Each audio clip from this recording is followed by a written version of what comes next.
Hi, I'm Wilson Cruz, and you're watching TrekCulture. Hello, everybody, and welcome to a very special interview here at TrekCulture. Are you excited, Sean? I am so excited to share this with everyone. There's just so much excitement. What I will say before we jump to our wonderful interview, if you haven't seen season 2 of Star Trek Prodigy, all 20 episodes, maybe don't watch. Go away, watch 20 episodes, then come back and watch because there are some major spoilers ahead. Full spoiler alert warning before we go into this. But without further ado, let us introduce Kevin and Dan Hageman. Woo! Cool. Nice to see you two. Oh my God, it's so nice to see you as well. Just, like 10 minutes ago, the closing credits of episode 20 rolled for me. Oh, really? Okay. you powered through it. You got to the end. Good job. Oh my God. I want to catch up with you guys, but at the same time, it's like the time slot's so small. So this is work, Dan. This is work. Yeah. Okay, cool. Right. Everyone, pretend we don't like each other. It's just question. Yes. Okay, right. Okay. We have questions written down and everything. We're pretending to be really professional. Wow. So first question, how do you feel? So this is obviously going to air after it drops. How do you feel now that it's all out in the open? Sweet relief.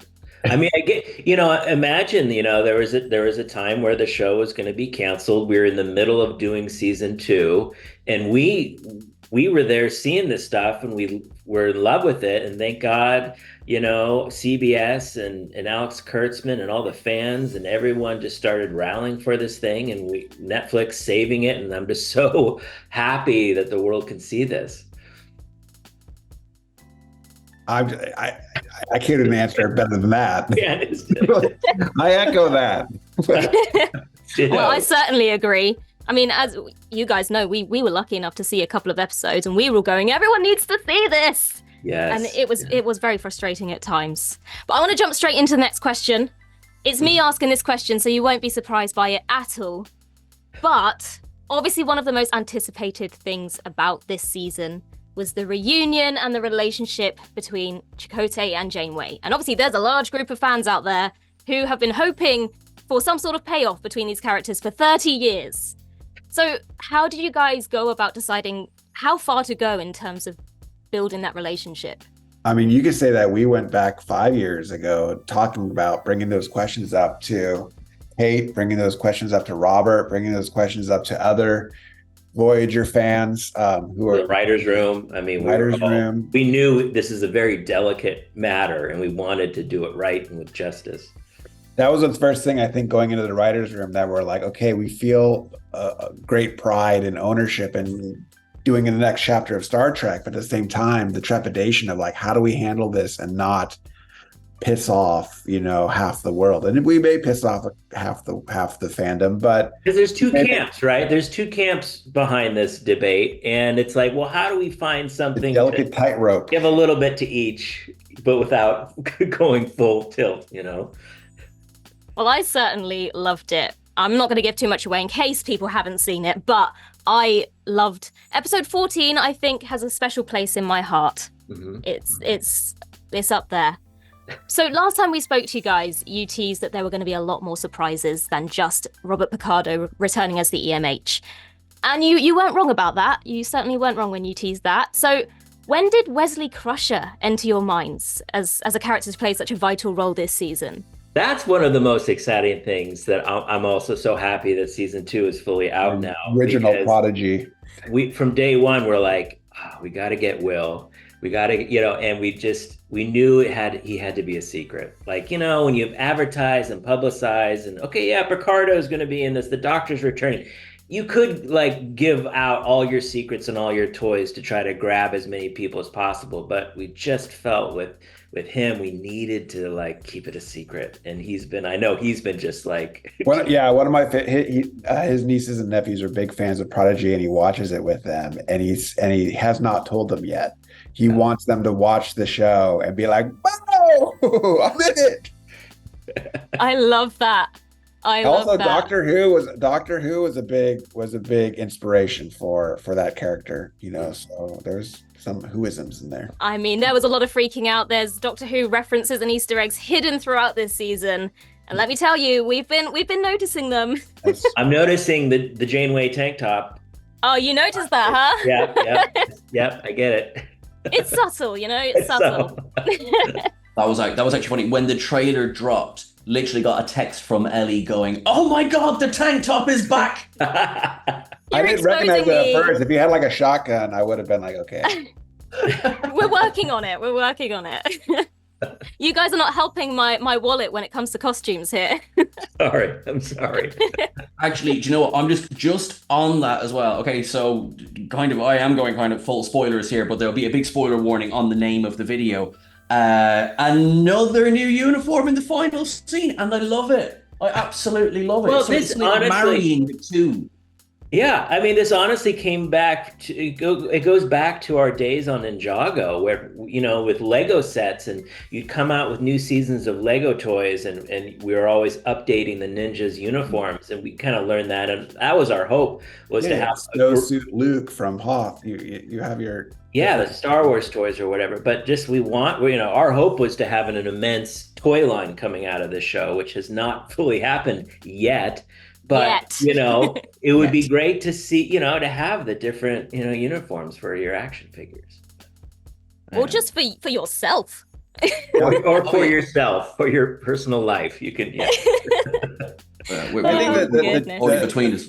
The tank top Janeway is always so iconic, and I felt like, you know, you have the ability to write a show where, like, we have to bring that character, we got to bring that look back into it. So I'm happy that we did it. She means business. Yeah. When everything else comes off, she means business. Like, I'm not messing around here. Yeah, it's very Ripley. It's very, very, very alien. Yeah, we had a lot of fun with her this season. Yeah. So I just want to circle back. We were just talking about Doctor Who influencing. Obviously, there's a lot of timelines and realities happening this season. Yeah. How do you keep yourself sane when you're trying to plan these plot threads and you're going through all these different realities? Is there a method to the madness? Total chaos that suddenly falls into place? How do you go about working that out? I mean, I thought we kind of figured it out. We're like, I think this works. I think this, and then I think we drew, and then in the season 1 writers' room, we drew it out. And then in season 2, we drew it out again, trying to figure out how, you know, what were the key factors that would make the big point in which Gwen phases out. And then we had Dr. Erin McDonald, and she drew it out too, and she's like, it works. She's like, it makes sense. It happens, you know. And even with the solve too of how they go, and the idea of the multiple different wormholes that come together as one, we're like, this just all sounds cool. Yeah, we had a lot of fun, but it definitely was more complicated than we ever imagined and wanted, you know. But the problem was, we had written ourselves by the end of season 1. You wanted Gwen to return to her current homeworld, but then you knew Chakotay was in the future Solum, and so we're like, oh my gosh, how are we going to do this? So, and we would keep getting notes from Nickelodeon being like, you know, God bless them. They were like, well, is a 6-year-old going to understand this?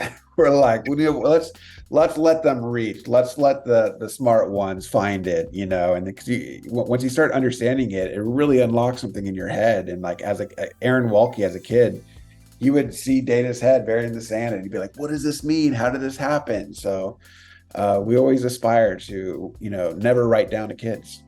Yeah, and I think that's the beauty of this show in particular, is that the way it's played out with the characters who don't understand these things allows you to explain those things without it seeming like you're talking down. You know, I love the fact that Dal is always the one asking the questions, because sometimes I'm asking the questions and I'm like, thank you, Dal, for asking that, because I didn't get that either.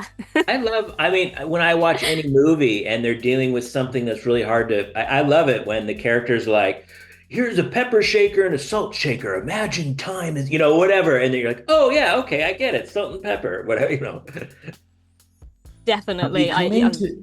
As we come into the ending, you tied. I was quite surprised actually with how you tied it in at the end to the sort of the wider franchise, the way that you did. How much of a conversation was that? Because there is a darkness in episode 20. Yeah, we had come up, in the writers' room, we're like, we're coming up upon that time. And like, how are we going to deal with that? And we didn't want to deal with the kind of the dark America kind of themes of the soured Starfleet. And we're like, we would just want to get them out and away from that. And then we had this idea and we just had this vision that they were this beacon of light outside that darkness. And we're like, that's the way you can keep the kind of fun-loving kids doing their Star Trek business. And we wanted our show to be respected and be canon, and it was existing in the same timeline. And so we're like, let's not shy away and ignore these things. I certainly think it was the right decision. And you've left the door open there for some very interesting stories to come, some very interesting crossovers to come, especially within that Picard timeline. So how can we, the fans, ensure that there will be more stories told? How can we rally together? Do we need another plane? Please watch it. Please watch it. Tell your friends. I mean, we're so happy to see the Star Trek audience embrace our show, and a lot of people watching it now and realizing, oh, this is great for me too, not just for kids. But I think on Netflix now, we got to spread the word and get those outsiders, to get those kids out there who don't know anything about Star Trek, who might only know Star Wars. And try to introduce them to Star Trek, because it's all about just like share your fan fiction out there, write your stories, write your episodes. Like we've created an open window for it to really go anywhere. So. Mm-hmm. That's it as well. Like it's written in such a way, like it is very much a 2-season. You can see there's a complete story there, and yet, as you say, season 3 is ready and raring to go. There's a whole storyline there about what does it look like on a training vessel with these ensigns. Again, spoiler alert, will be on the name of the video. We're very happy. I mean, being in a place right now where we don't know if there will be a season 3 or any more, we're really happy with how it wraps up, and it feels like there's an amazing closure, but there is still a promise of more to come if the demand is there. And I always love the idea of like, even years later, like time can pass, and I love the idea of like first shot is you see Rock behind a console, she turns, she's got an eye patch. And you're like, what's happened there? Oh my gosh, teenage Murph. I'm still waiting for teenage Murph. Like, I really want Murph to be like a young teenager, totally getting into trouble, getting an attitude, starting to use words, maybe, There's just so much, like, I want to grow up more with these characters. I mean, I feel like we're getting an insight into season 3 plans right here, right now. Yeah. Murph, we should be writing these down. Rock talk eye patch. Yeah, I mean, we don't want these characters just frozen in ice, like we want them to grow up. Like if the show ever did continue, I someday to see them as adults would be amazing. Absolutely as well. And I think one of the big things that Prodigy has done for Star Trek and in season 2 as well is that in a time when, let's say, the world is maybe not as bright and rosy where it has been in the past, this does have all of that hope. It has all of that bright future that, what we have come to love from Star Trek. It's got that optimistic view of the future that, no matter what you look like, no matter where you come from, you will all come together and you can form an amazing crew. And also, I need to go to Zero and Magel's wedding. Yes. They're cute. They're cute. Yeah. I wondered where you were going with that. I was like, where's this? Oh yeah. Yeah. They have an affinity for one another. Yeah. We're just coming up to the end now. So what is one thing that you would love the audience to take away from Star Trek Prodigy as a whole?